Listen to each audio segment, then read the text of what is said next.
આજે આપણે કેરીના લાડુ બનાવવાના છે. એના માટે મેં 1 કિલો કેરી લીધી છે અને આપણે ધોઈને મૂકી છે. હવે સોલી કાઢીને આપણે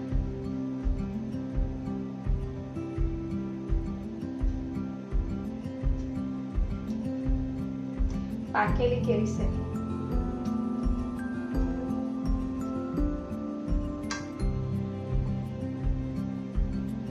આવી રીતે સોલી લઈએ.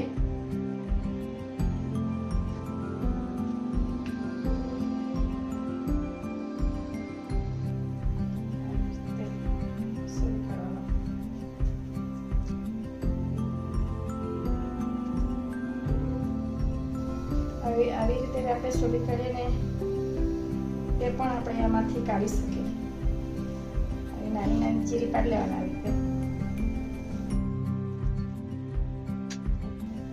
આવી રીતે પણ આપણે કરી શકીએ. એમાંથી કાઢી શકીએ.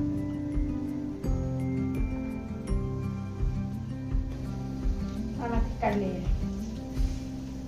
આવી રીતે.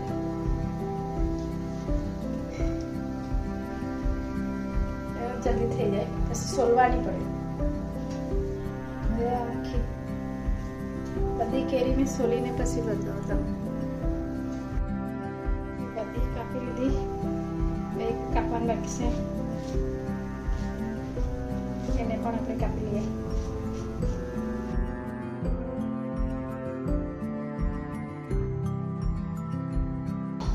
મિક્સરમાં કેરીને ક્રશ કરી લઈએ. મિક્સરમાં ક્રશ કરી લઈએ. આ ગોળના બુરાદાસ છે.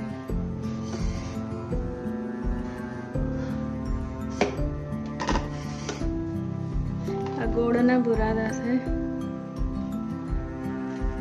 આ સુગર વાળા બી આ લડ્ડુ ખાઈ શકે. સુગર વાળા લોકો કે ડાયાબિટીસ વાળા લોકો બી આ લડ્ડુને ખાઈ શકે. એટલે મેં ગોળના બુરાદા નાખવા. આ એક વાટકી ભરીને મેં નાખ્યા ગોળ. વધારે મીઠા નહીં મળ્યા. હવે આપણે મિક્સરમાં ક્રશ એને ક્રશ કરી લઈએ.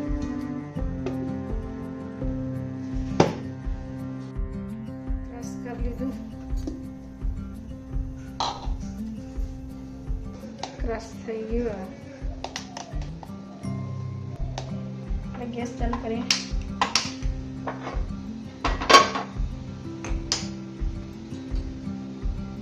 એમાં 2 ચમચ ઘી નાખી દઈએ, દેશી ઘી. હવે આમાં આપણે ક્રશ કરેલું રસ નાખી દઈએ.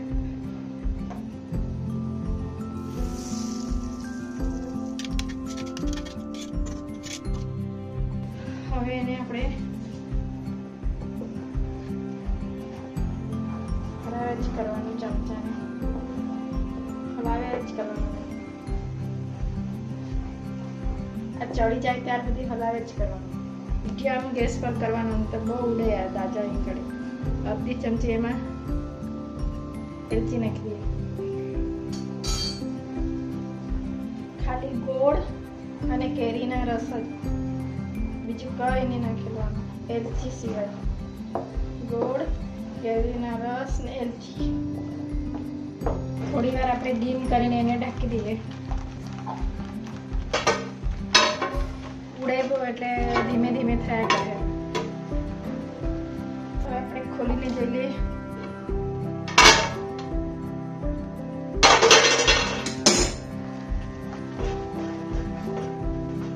ગેસને જરાક ફાસ્ટ કરી દઈએ.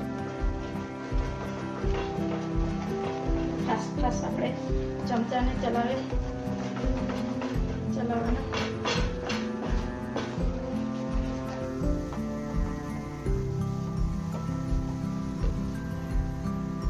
હજુ આપણે અડધી ચમચી જેટલું ઘી નાખીએ. બધું સેટું નાખીએ. આપણા લાડુ બંધાય એટલું આ જાડું કરવાનું.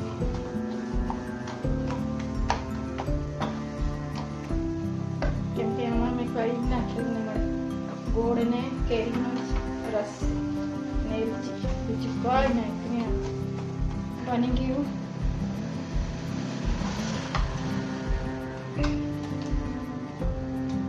આ ડીશમાં કાઢી લઈએ.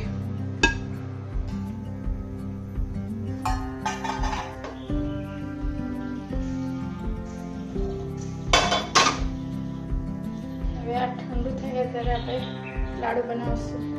હવે આપણે લાડુ બનાવીએ.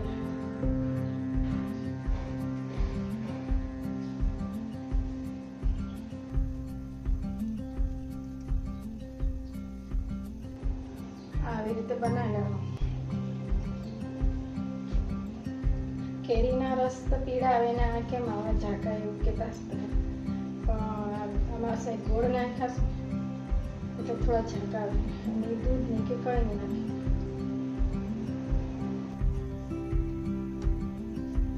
લાડુ મેં બનાવી લીધા. હવે બદામથી શણગારી દીધા આવી રીતે. તો આ મારો વિડીયો બની ગયો કેરીનો રસનો રસ ને ગુળનો વિડીયો બની ગયા. બહુ ટેસ્ટી લાગે. તમને આ મારો વિડીયો ગમેલા હોય તો સબસ્ક્રાઈબ કરજો, લાઈક કરજો, કોમેન્ટ કરજો અને શેર કરજો. ચાલો બાય બાય. હવે બીજા કોઈ વિડીયો બનાવવા.